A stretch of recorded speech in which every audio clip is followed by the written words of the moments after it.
Imagine teaching a computer to spot a cat in a photo without ever telling it what a cat is. That's the magic of machine learning.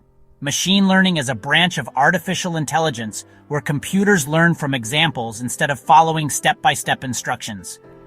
Think of it like teaching a kid, show them enough pictures of cats and dogs, and soon they'll figure out the difference on their own. Here's how it works.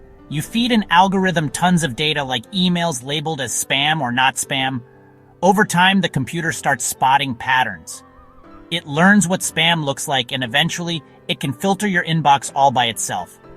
This technology powers recommendations on shopping sites, helps voice assistants understand you, and keeps your social feed relevant.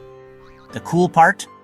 The more data machine learning gets, the smarter it becomes, always improving, no extra coding needed. So next time your phone suggests the perfect playlist, remember, it's not magic, it's machine learning making life a little bit easier.